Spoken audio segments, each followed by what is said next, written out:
कृष्ण गोविंद हरे मुरारी, हे नाथ नारायण वासुदेवा। श्री कृष्ण गोविंद हरे मुरारी, हे नाथ नारायण वासुदेवा। अथ 9वां अध्याय। प्रहलाद जी के द्वारा नृसिंह भगवान की स्तुति। नारद जी कहते हैं, इस प्रकार ब्रह्मा, शंकर आदि सभी देवगण नृसिंह भगवान के क्रोधावेश को शांत न कर सके और न उनके पास जा सके। किसी को उनका ओर छोड़ ही नहीं दिख रहा था। देवताओं ने उन्हें शांत करने के लिए स्वयं लक्ष्मी जी को भेजा। उन्होंने जाकर जब नृसिंह भगवान का वह महान अद्भुत रूप देखा, तब वे भयवश वे भी उनके पास तक न जा सकी। उन्होंने ऐसा अनूठा रूप न कभी देखा था और न ही कभी सुना था। तब ब्रह्मा जी ने अपने पास ही खड़े प्रहलाद को यह कहकर भेजा कि बेटा, तुम्हारे पिता पर ही तो भगवान कुपित हुए थे, अब तुम ही उनके पास जाकर उन्हें शांत करो। भगवान के परम प्रेमी प्रहलाद जो आज्ञा कहकर और धीरे से भगवान के पास हाथ जोड़कर पृथ्वी पर साष्टांग लौट गए। नृसिंह भगवान ने देखा कि एक नन्हा सा बालक मेरे चरणों में पड़ा हुआ है। उनका हृदय दया से भर गया। उन्होंने प्रहलाद को उठाकर उसके सिर पर अपना वह कर कमल रख दिया, जो काल सर्प से भयभीत पुरुषों को अभयदान करने वाला है। भगवान के कर कमलों का स्पर्श होते ही उनके बचे कुचे अशुभ संस्कार भी जड़ गए।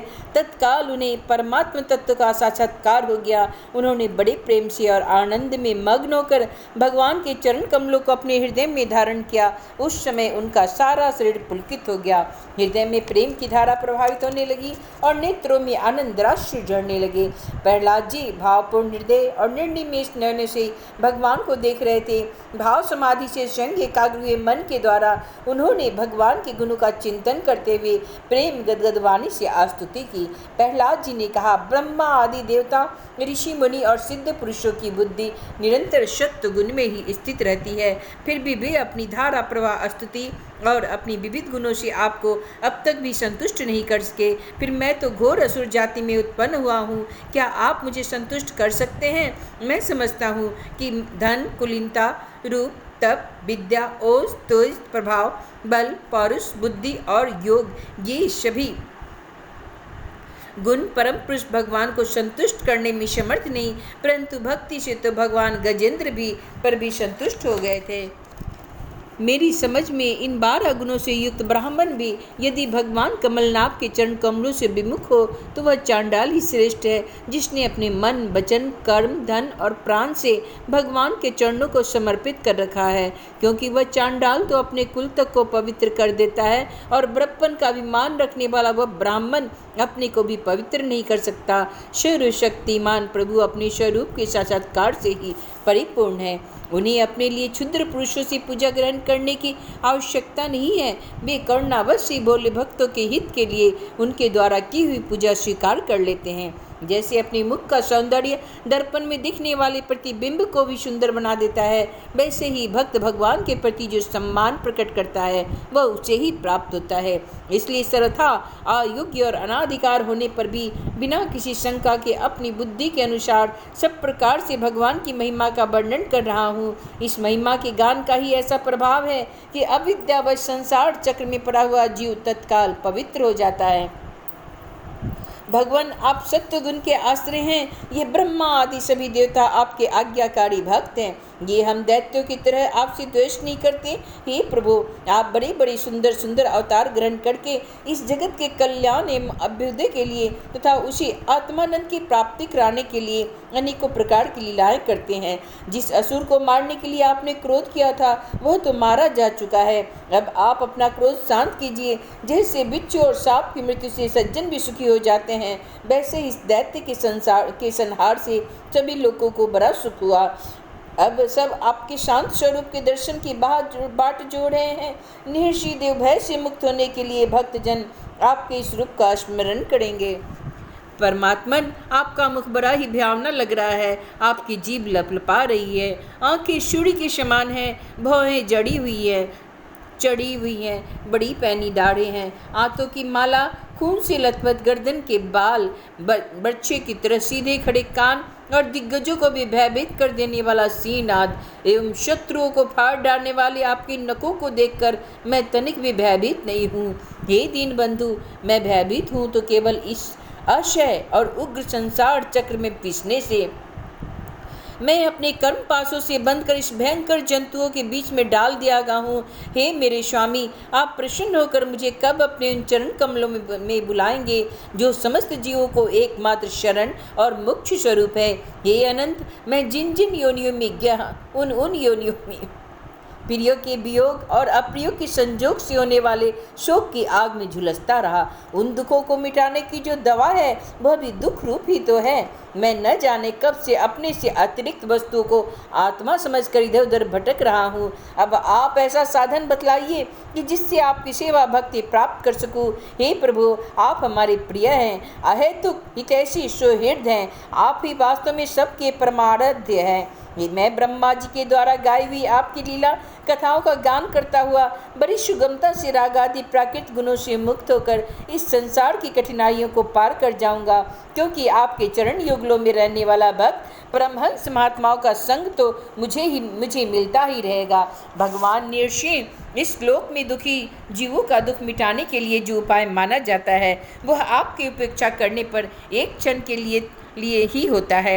यहाँ तक कि माँ बाप बालक की रक्षा नहीं कर सकते, औषधि रोग नहीं मिटा सकती और समुद्र में डूबते हुए को नौका नहीं बचा सकती। सत्व आदि गुणों के कारण भिन्न भिन्न स्वभाव के जितने भी ब्रह्मा आदि श्रेष्ठ और काल आदि कनिष्ठ करता है, उनको प्रेरित करने वाले आप ही हैं। वे आपको प्रेरणा से जिस आधार में स्थित होकर, जिस निमित्त से, जिन मिट्टी आदि उपकरणों से, जिस समय, जिन साधनों के द्वारा, जिस अदृष्ट आदि की सहायता से, जिस प्रयोजन के उद्देश्य से, जिस विधि से जो कुछ उत्पन्न करते हैं वह या रूपांतरित करते हैं, वे सब और वह सब आपका ही स्वरूप है। पुरुष की अनुमति से काल के द्वारा गुणों में क्षोभ होने पर माया मन प्रधान लिंग शरीर का निर्माण करती है। यह लिंग शरीर बलवान, कर्ममय एवं अनेक नाम वाला, रूपों में आसक्त छंदोमय है।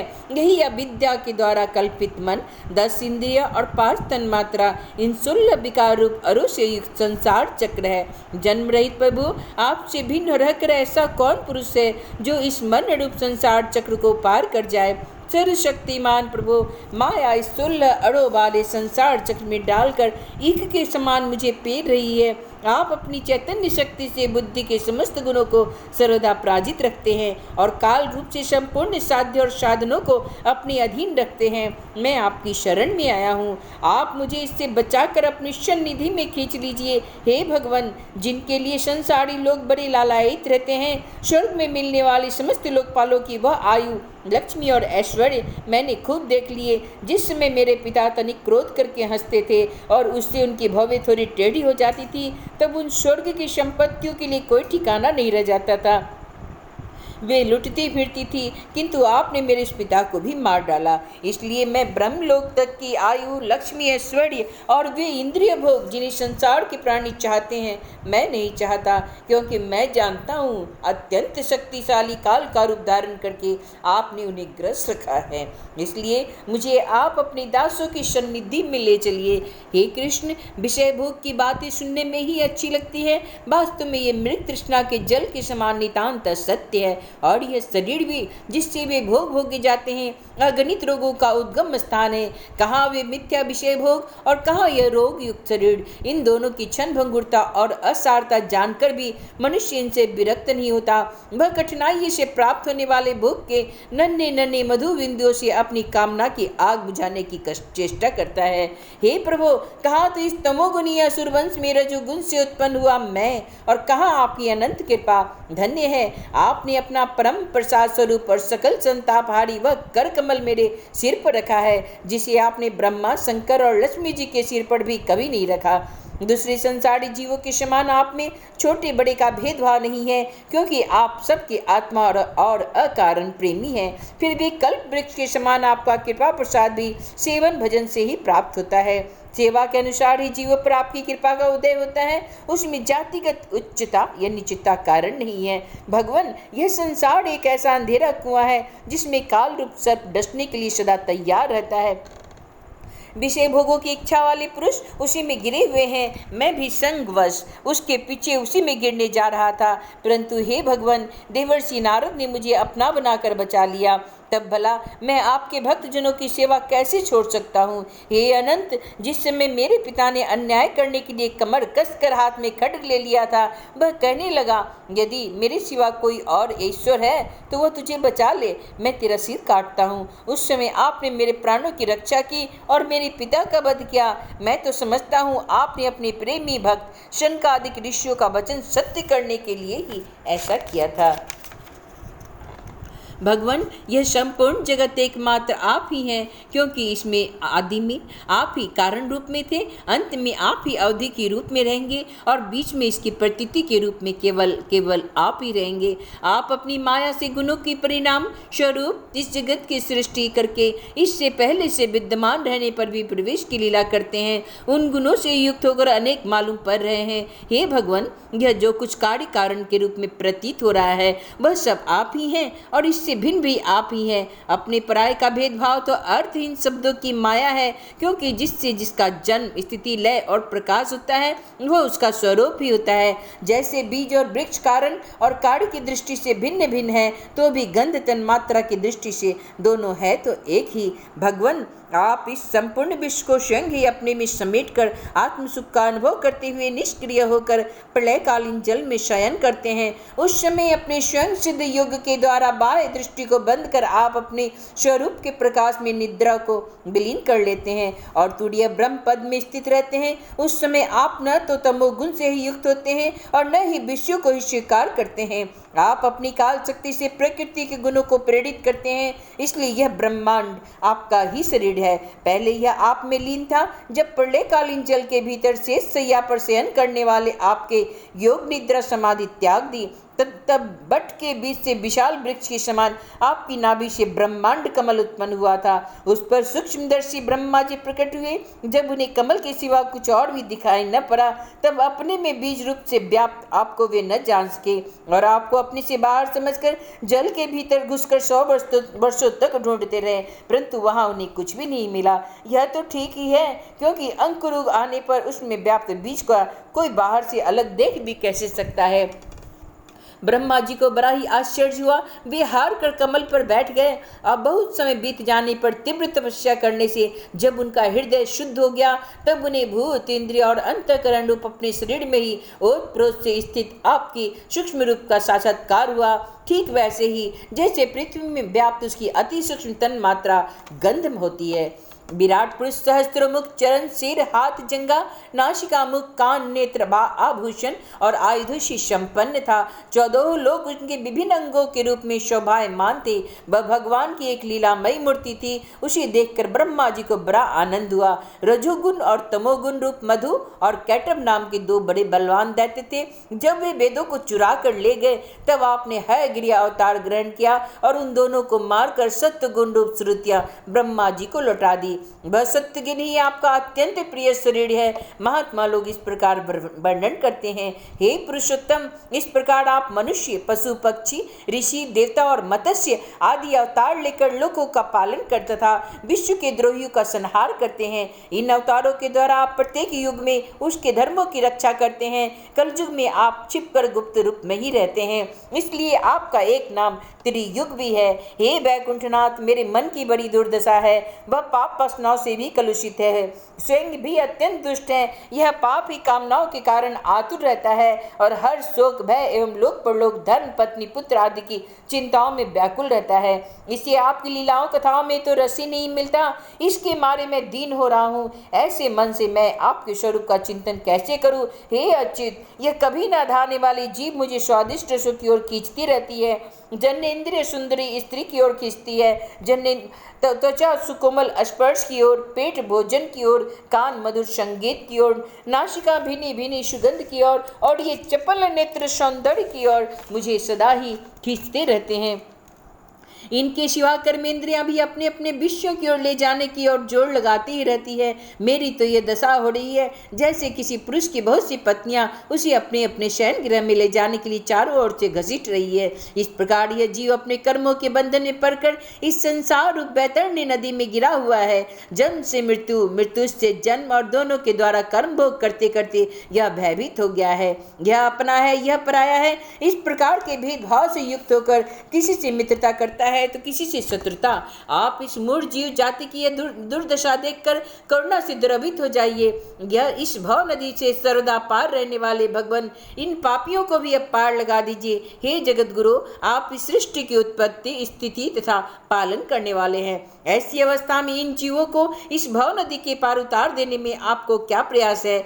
दिन जनों के परम हितैषी प्रभु भूले भटके मूढ़ ही महान पुरुषों के विशेष अनुग्रह पात्र होते हैं। हमें उसकी कोई आवश्यकता नहीं, क्योंकि हम आपके प्रियजनों की सेवा में लगे रहते हैं। इसलिए पार जाने के लिए हमें कभी चिंता ही नहीं होती। परमात्मन, इस भव बैतरणी से पार उतरना दूसरे लोगों के लिए अवश्य कठिन है, परंतु मुझे तो इसमें तनिक भी भय नहीं है, क्योंकि मेरा चित्त इस बैतरणी में नहीं आपकी उन लीलाओं के गान में मग्न रहता है जो स्वर्गीय अमृत को भी तिरस्कृत करने वाली परमामृत स्वरूप है। मैं उन मूढ़ प्राणियों के लिए शोक कर रहा हूँ जो आपके गुणगान से विमुख रहकर इंद्रियों के विषयों का माया में झूठा सुख प्राप्त करने के लिए अपने सिर पर सारे संसार का भार ढोते रहते हैं। मेरे स्वामी, बड़े बड़े ऋषि मुनि तो प्राय अपनी मुक्ति के लिए निर्जन वन में जाकर मौन व्रत धारण कर लेते हैं।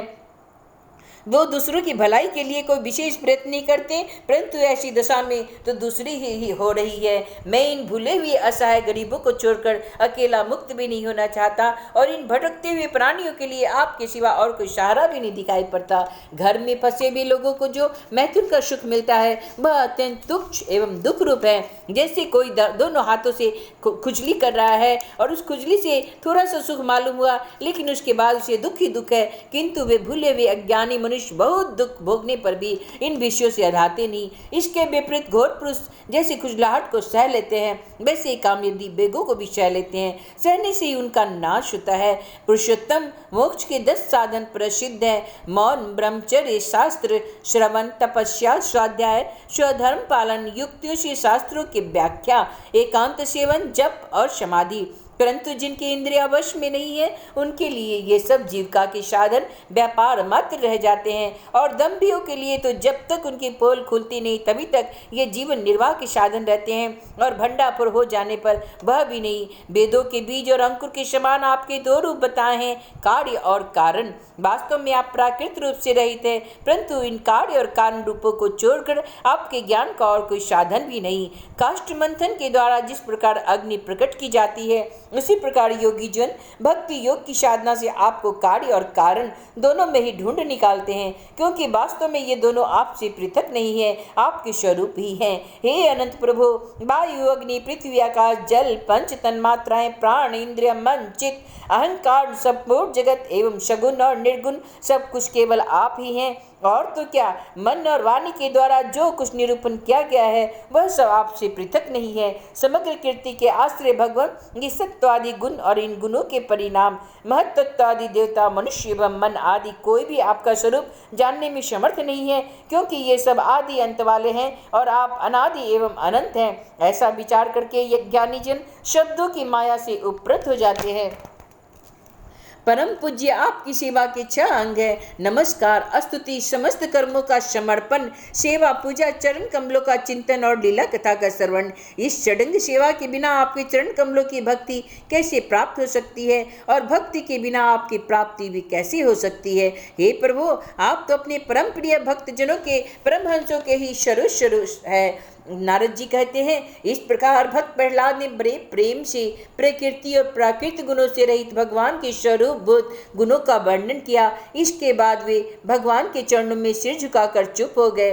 ऋषि भगवान का क्रोध शांत हो गया और वे बड़े प्रेम से तथा प्रसन्नता से बोले। श्री ऋषि भगवान ने कहा, परम कल्याण स्वरूप प्रहलाद, तुम्हारा कल्याण हो। हे दैत्य श्रेष्ठ, मैं तुम पर अत्यंत प्रसन्न हूँ। तुम्हारी जो अभिलाषा हो मुझसे मांग लो, मैं जीवों की इच्छाओं को पूर्ण करने वाला हूँ। हे आयुष्मान, जो मुझे प्रसन्न नहीं कर लेता उसे मेरा दर्शन मिलना बहुत कठिन है, परंतु जब मेरे दर्शन हो जाते हैं तो फिर प्राणी के हृदय में किसी प्रकार की जलन नहीं रह जाती। मैं समस्त मनोरथों को पूर्ण करने वाला हूँ, इसलिए सभी कल्याणकामी परम भाग्यवान साधु जन जितेंद्रिय होकर अपनी समस्त वृत्तियों से मुझे प्रसन्न करने का ही यत्न करते हैं। हे असुर कुलभूषण प्रहलाद जी भगवान के अनन्य प्रेमी थे, इसलिए बड़े बड़े लोगों को प्रलोभन में डालने वाले बरों के द्वारा प्रलोभित किए जाने पर भी उन्होंने उसकी इच्छा नहीं की। इति श्रीमद्भागवते महापुराणे परमहंस्या संहितायां सप्तम स्कंदे प्रहलाद चरिते भगवतस्तो नाम नवमो अध्याय। श्री कृष्ण गोविंद हरे मुरारी, श्री कृष्ण गोविंद हरे मुरारी। हे नाथ नारायण वासुदेवा, श्री कृष्ण गोविंद हरे मुरारी। हे नाथ